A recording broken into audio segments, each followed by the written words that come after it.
What's cracking? It's your homie Ice Cube. Just wanted to address a few things. Everybody been checking out the internet. My man Katt Williams.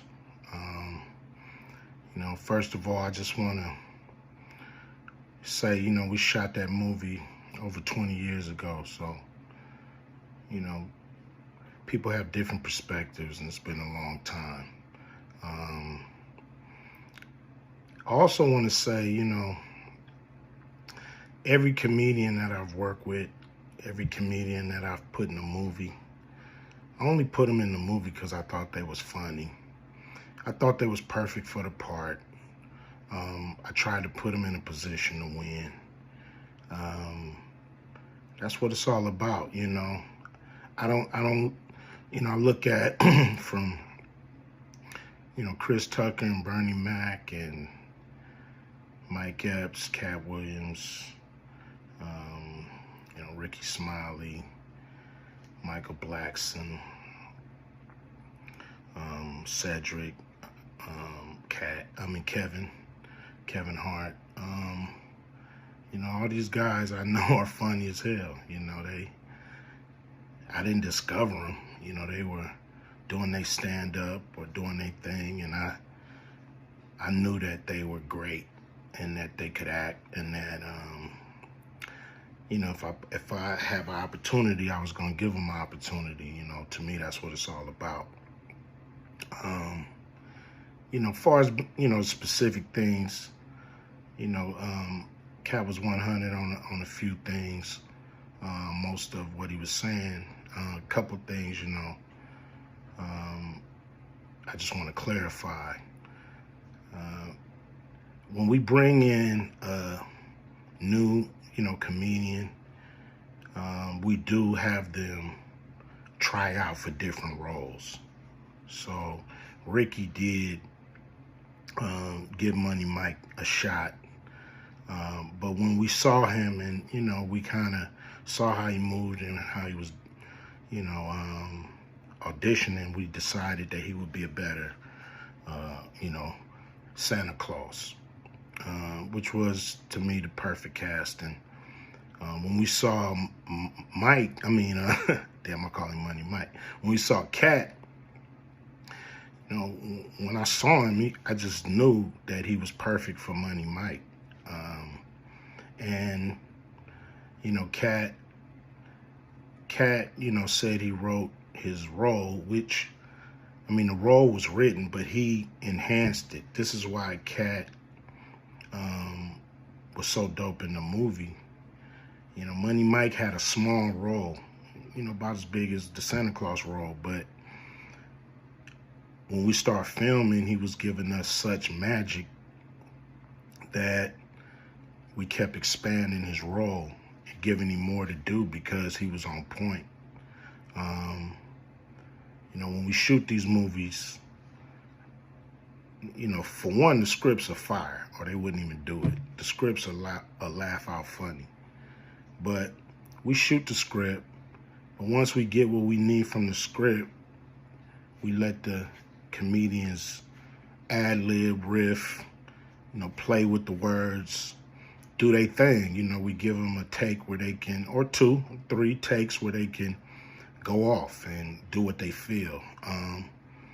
Sometimes it makes the movie, sometimes it don't. When somebody gives you jewels, you want to try to make sure that makes the movie. So in the movie, there's second thing I want to clear up. I would never shoot a rape scene in a movie, especially like Friday, where you actually see this happening on camera. That ain't my style. If you check out any of my movies, they not raunchy.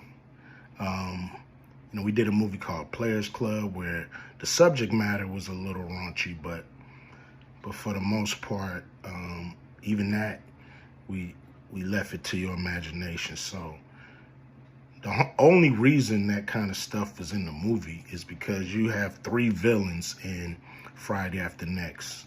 You have Santa Claus stealing presents. You have Damon, just got out of prison, sweating. Craig and Day Day for the rent money. And then you have Money Mike, you know, a pimp that treats his woman, you know, like a property. So Craig is always fighting the villains in the movie, you know, from the Joker brothers to Debo. And so we already had Craig fighting Santa Claus. And the only real way to get rid of the other two villains was to have them go against each other. And the plier joke was always in the script, you know, was never, we would never ever show that, you know, that's not my style if you look at any of my movies. So, you know, that was never a discussion, you know. We, you know, at that point in everybody's career, you know, we would listen to a certain extent, but we wasn't gonna change the movie for any actor, you know. We do what we feel, and if it was a rape scene, it would have been in the movie. It was no reason not to shoot it. But that's not my style. I don't even like that kind of shit in movies, on camera. And so, you know, that was, to me, a little discrepancy there. You know, Katt, he wrote a lot of his part because, you know, like I said, he was giving us jewels, so we were keeping the camera rolling. He was coming off the dome. He was coming prepared every day to steal the show. You know, that was his mission. And, you know, that's what he did, you know, with the movie. And it launched his career, you know.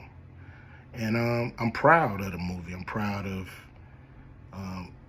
all the guys who've, you know, come through, you know, a Q Vision production and went on to do bigger and better things. And look, you know, a lot of people are talking about pay and how much they was paid on these movies that were extremely low budget. You know, most of these guys work a couple of days, you know. And when you're doing a movie, there's over 100 people working on the movie that need to get paid. Most of them got to get paid every day. And there's pre-production and post-production. Even after you finish with the actors, you got to pay editors and sound people. And my movies are all about quality, so most of the money go up on the screen. I'm not giving you no bullshit. I'm not giving you no low budget, you know, shit you can laugh at because it's so cheap. So, you know, we try to put all the money on the screen. And so any actor that's mad at what they got paid, you know, just look at what you was doing. Look at where your career was at the time. You know, take a look at where it is now. And Friday has something to do with that, I believe. And I put a lot of people in movies, but they ain't never put me in a movie. So you could take that for what it's worth. You know what I'm saying? I've given a lot of these guys opportunities. And I still act, so I'm waiting for a call. I ain't got to produce everything or write everything. I got love for all the comedians that I've worked with. Got, you know, much love for Katt. You know, he spoke up for me a lot. And I just wanted to be clear and clarify some things. And shit, man. I hope y'all have a good 2024. Yeah, yeah.